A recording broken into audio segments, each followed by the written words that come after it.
तो चलिए शुरू करते हैं। नेपाल में आगे क्या होगा? क्या नेपाल में लड़ाई चीन वर्सेस अमेरिका की है? भारत की भूमिका नेपाल में क्या होनी चाहिए? और ऐसा क्या हो गया है कि भारत के एक एक पड़ोसी देश में सत्ता विस्फोट हो रहा है? क्या इसके पीछे कोई डीप स्टेट है? कोई विदेशी शक्तियां काम कर रही हैं? सवाल यह है कि नेपाल में यह नौबत आई है क्यों? जानकार कहते हैं कि नेपाल की ओली सरकार लंबे समय से चीन और अमेरिका के हाथों में खेल रही थी। सरकार की नाकामी से जनता पर बोझ बढ़ता गया, महंगाई बेहिसाब हो गई। ओली और उनके सहयोगियों पर घोर परिवारवाद और वंशवाद की राजनीति को आगे करने का आरोप लगा। लेकिन हिंदुस्तान के हालात को नेपाल से बदतर बताने के पीछे मोदी विरोधियों की मंशा क्या है? सबसे पहले तो पूछूंगी आनंद दुबे जी आपसे। संजय राउत जी और पीटर नवारो है ना, वो अमेरिका के, उनमें आजकल लोग बहुत सी समानताएं देख रहे हैं। ये मैं नहीं कह रही, ट्विटर पे लोग कह रहे हैं कि पीटर नवारो अमेरिका का संजय राउत है। अब संजय राउत जी ने आज ही कमाल कर दिया। अब कुछ नेपाल में हो, बांग्लादेश में हो, श्रीलंका में हो, चढ़ जाते हैं कि बस मोदी जी आ रही है पब्लिक, आ रही है पब्लिक। मैं पूछना चाहती हूं, क्या ये कोई मजाक की बात है, कोई तंज की बात है? आप चाह रहे हैं कि जो स्थिति इस वक्त नेपाल की है, जहां संसद को जला दिया गया, मामूली बात नहीं है, संसद को जला दिया गया, आप चाह रहे हैं, लिटरली विश कर रहे हैं कि ऐसा भारत में हो जाएगा? क्या ये सही है? आप वोट से तो हरा नहीं सकते। आपके जो गठजोड़ के जो सबसे बड़े नेता हैं वो तो थे नहीं यहाँ के, प्रैक्टिस करा दे। आप 14 लोगों ने क्रॉस वोटिंग कर दी, उपराष्ट्रपति के जितने वोट आने चाहिए थे उससे कई अधिक आ गए। लेकिन आप हैं कि अब नेपाल में जो हुआ उसका डर दिखा रहे हैं भारत को। ऐसा क्यों करते हैं? नाविका जी नमस्ते। नहीं देखिए, हमारा भारत सुरक्षित है। हमारे भारत के लोकतंत्र की जड़ें बहुत मजबूत हैं, कोई ऐसे हिला नहीं सकता। देखिए, जो नेपाल में हो रहा है उस पर हम कोई बहुत ज्यादा बयानबाजी तो नहीं कर सकते। नेपाल में जो भी हो रहा है वो वहां की जनता का आक्रोश है।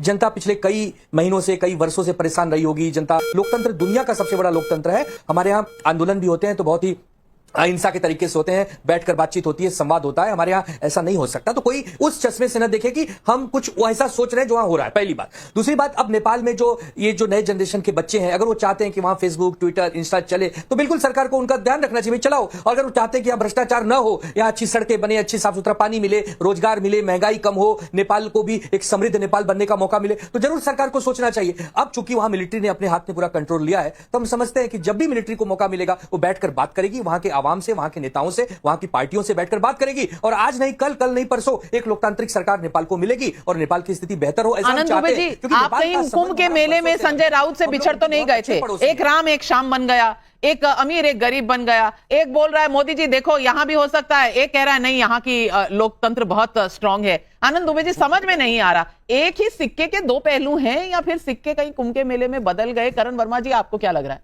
देखिए, आनंद दुबे जी ने जिस खूबसूरती से हम लोग को एक लोकतंत्र पे लेक्चर दिया तो दिल खुश हो गया मेरा।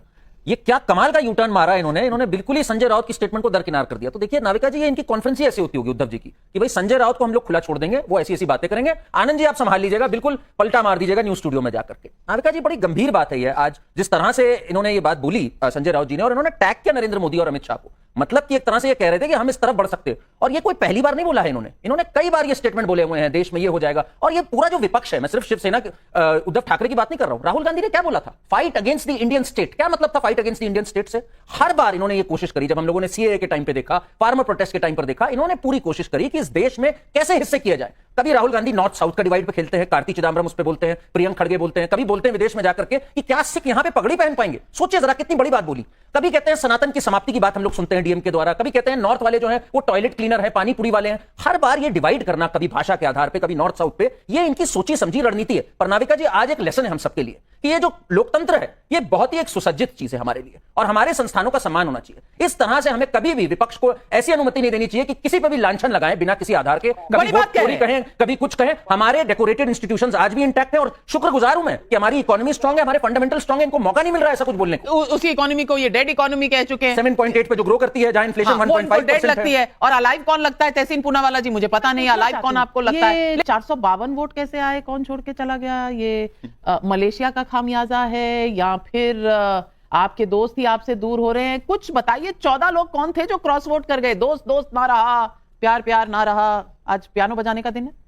थैंक यू नाविका जी, आपके साथ शो में शिरकत करने का मौका मिला। सबसे पहले तो जो उपराष्ट्रपति इलेक्ट हुए सीपी राधाकृष्णन जी को, उनको बहुत बहुत बधाई हम सबकी तरफ से। आपने कल ही कहा था मेरे इंग्लिश वाले शो पे शायद जी कि आपने कहा था कि हम जीतेंगे और जोरदार मैंने जीतेंगे। कहा राहुल गांधी वापस आएंगे, ये कहा था, आप देख लेना। जीत राहुल गांधी वापस तो आए। वो बात मैंने कही थी बाकी। बट नाविका जी देखिए, दो चीज है।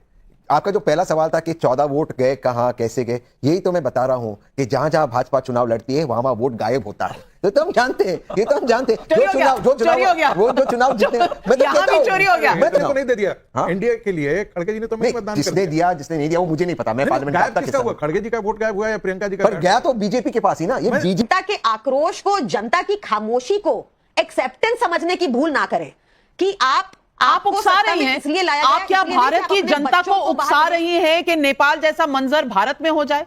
क्योंकि आप एक नेता हैं प्रियंका कक्कड़ जी, आप जो I think that कहती is हैं वो very जनता incorrect पर of you असर to say. रखता है। मैं पूछना चाहती हूं, जो भारत में हो नहीं रहा और आपको लगता है कि यहां पर जनता अपना व्यू एक्सप्रेस नहीं करती? मुझे लगता है संगीत रागी, हमारे यहां जितना सोशल मीडिया पर प्रचार चलता है, चाहे वो सही हो गलत हो, फ्रीडम ही फ्रीडम है। इंस्टाग्राम हो, ट्विटर हो, फेसबुक हो, यूट्यूब हो, लोगों के, मुझे लगता है आज तो कोई ऐसा इंसान नहीं है जो अपना पॉडकास्ट, अपना एक्सप्लेनर नहीं डाल रहा हो रोज के रोज थोक में। अब क्या नेपाल और भारत में वाकई कोई कंपैरिजन है? देखिए, नेपाल और भारत के बीच में या बांग्लादेश भारत के बीच में कोई तुलना नहीं है।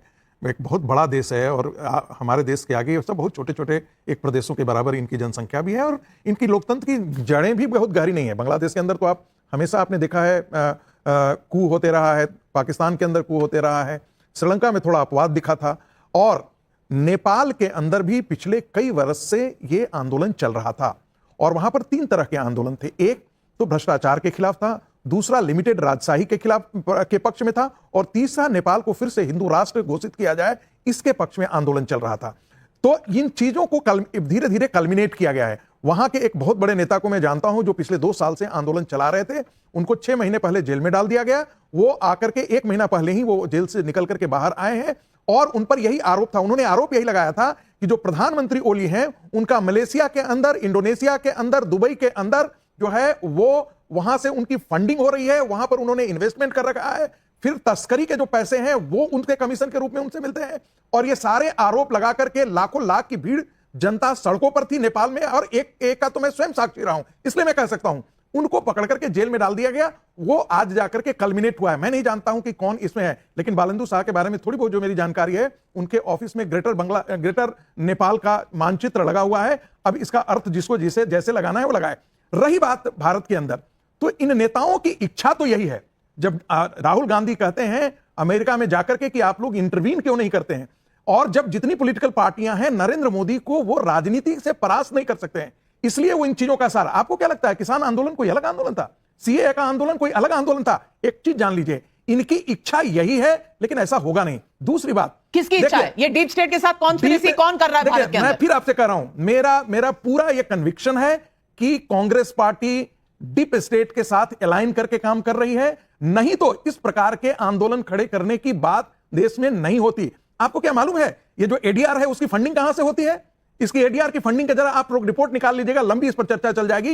रही बात अंतरात्मा की आवाज, सुबह से कहा जा रहा था अंतरात्मा की आवाज, अंतरात्मा की आवाज, देश ने अंतरात्मा की आवाज से बोल दिया। दूसरी बात, विपक्ष के जो उम्मीदवार थे उन्होंने कहा कि संविधान बचाने की मुहिम और अंतरात्मा की आवाज, देश की आत्मा को बचाने के लिए, कहां गए वो? लालू प्रसाद यादव के पास चले गए। लेकिन अंतरात्मा बोल गई है, अंतरात्मा देश की नरेंद्र मोदी के साथ खड़ा है, एनडीए के साथ खड़ा है, संविधान की रक्षा के लिए वो एनडीए के साथ खड़ा है, वो राहुल गांधी के साथ नहीं खड़ा है, वो लालू प्रसाद यादव से खड़ा होने से मना कर दिया, वो समाजवादी पार्टी बड़ी बात आप कह रहे हैं। और आपने जब जिक्र छेड़ा है उपराष्ट्रपति का, ये ब्रेकिंग न्यूज आ रही है इस वक्त, हमारे सूत्र बता रहे हैं, ये सूत्र और ये रिपोर्ट्स हमें संसद से अभी मिल रही हैं। उप राष्ट्रपति के चुनाव में एनडीए के कैंडिडेट के पक्ष में क्रॉस वोटिंग हुई, और ये क्रॉस वोटिंग कहां से हुई? शिवसेना उद्धव ठाकरे के गुट से और एनसीपी के गुट से। ये अभी इनिशियल रिपोर्ट्स आ रही हैं। कंफर्म करने के लिए हमारे साथ आनंद दुबे जी बैठे। आनंद दुबे जी, अब आपकी पार्टी उधर नेपाल के बारे में कुछ कह रही है और इधर आपके एमपीज जो हैं वो वोट कर रहे हैं एनडीए के फेवर में। बढ़िया बढ़िया। और थोड़ी बहुत 19-20 हार हो गई तो कह रहे हैं कि शिवसेना वाले क्रॉस वोटिंग कर दिया। या 15 वोट अगर क्रॉस वोटिंग हुई है तो किसी ने तो की है। अब बीआरएस ने की नहीं, वो एब्सटेन कर गए।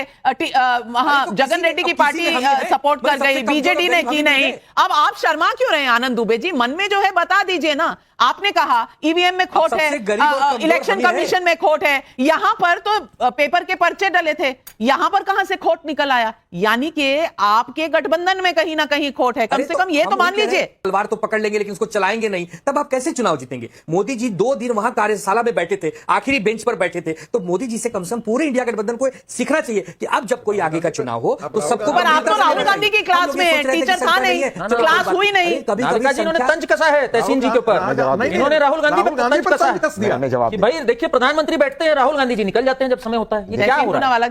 देखिए ना, नहीं, इसमें स्पेशल पेन यूज होता है, झगड़े पड़ गए, हो गया। This is Nepal in India alliance, Karan Verma ji. नहीं देखिए जरा नाविका जी, पहले तो प्रियंका जी ने आज इतने सेल्फ गोल्स कर दिए हैं। आते ही इन्होंने कहा यूज एंड थ्रो पार्टी कौन सी? भाई प्रशांत भूषण जी और योगेंद्र यादव जी से अगर पूछ लें, उनका कहना आम आदमी पार्टी है सबसे नंबर 1 पे यूज एंड थ्रो पे। तो भाई स्पेसिफाई कर दिया करिए प्रियंका जी, ये टेकन फॉर ग्रांटेड नहीं कौन सी पार्टी। दूसरी बात, प्रियंका जी ने आज जो बातें करी, एक सेकंड मैं बोल लूं प्लीज, बीच में मत बोलिए प्लीज। इन्होंने बोला अभी नाविका जी जब आई शुरुआत में, तो इन्होंने कहा कि ये देश में अपराइजिंग हो सकती है, देश जवाब देती है, देश भी सहन नहीं करती। बिल्कुल सही कहा इन्होंने। जब शराब घोटाला हुआ और जब देखा कि एक मुख्यमंत्री जेल में, देश में अपराइजिंग ऐसे नहीं होती कि सड़कों पे उठते हैं सब। आईएमएन अनार्किस्ट नहीं बोलते केजरीवाल की तरह, वो बैलेट के थ्रू जवाब देते हैं। उन्होंने केजरीवाल को भी अपनी सीट से हराया और मनीष सिसोदिया को भी अपनी सीट से हराया। हमारा देश में ऐसे होता है, एक्सप्रेशन ऐसे होता है, वाइब्रेंट डेमोक्रेसी ऐसे वर्क करती है। आपको नहीं पता होगा इस बारे में। संजय सिंह जी आज अपराइजिंग की बात कर रहे थे। ये अनार्की छोड़ दीजिए प्रियंका जी, अनार्की छोड़कर आगे बढ़िए। आपको जनता जवाब दे चुकी है, कम से कम सबक सीख लीजिए उससे। आप झूठ छोड़िए। झूठ है क्या ये? केजरीवाल नहीं हारे, सिसोदिया नहीं हारे, शीश महल नहीं देखा जनता ने। छोड़िए आप, छोड़िए क्या भाई? तो छोड़िए तो आपने प्रशांत भूषण से बोला, बेचारे पार्टी को खड़ा करा उन्होंने। शांति भूषण जी ने पहले वो लिखी, अब आप कह रहे छोड़िए। यूज एंड थ्रो मत करिए भाई लोगों का। आप कहने के बाद में आपने माफी मांगी, शुक्र है माफी मांगी। नेपाल की आप बात इसलिए नहीं करना चाहते क्योंकि वहां कम्युनिस्टों का किला ढह गया है। संगीत रागी, इस बात पर क्यों नहीं कोई देखिए इनका दर्द छलक करके बाहर निकल रहा है। दर्द ये था कि प्रो कम्युनिस्ट एक गवर्नमेंट वहां थी जो भारत के खिलाफ जो है वो सिंह लड़ा रही थी पिछले, वो सरकार चली गई है। प्रो कम्युनिस्ट रिजीम जो है वो नेपाल से बाहर हो गया है, तो इसलिए विवेक श्रीवास्तव का दर्द जो है वो बाहर निकल रहा है। रही बात कि भाई राष्ट्रपति के चुनाव में तो आप लोग अंतरात्मा की आवाज बोल रहे थे और नरेंद्र मोदी को कह रहे थे कि वो तो हारने वाली है, अंतरात्मा की आवाज उनके खिलाफ करने वाली है, लेकिन अंतरात्मा की आवाज ऐसी नहीं हुई। दूसरी बात, आपको गलत नहीं बोला गया है। यदि आपको कहा जाता है कि आप नक्सली हैं तो गलत थोड़े कहा जाता है। आप नक्सलियों को सपोर्ट करते थे, क्या सलवा जुलूम का सपोर्ट आप लोगों ने नहीं किया? सलवा जुलूम के खिलाफ आपने नहीं आंदोलन चलाया था? ये चलाया था ना। सलवा जुलूम के खिलाफ जो कोर्ट में केस फाइल किया था वो आपके ही विचार परिवार के लोग थे ना। विवेक श्रीवास्तव जवाब दीजिए ना। और राहुल गांधी जो बोल रहे हैं, अगर वो नेपाल में बोला जा रहा है तो इसका मतलब क्या है? ये भी सवाल है दर्शक का।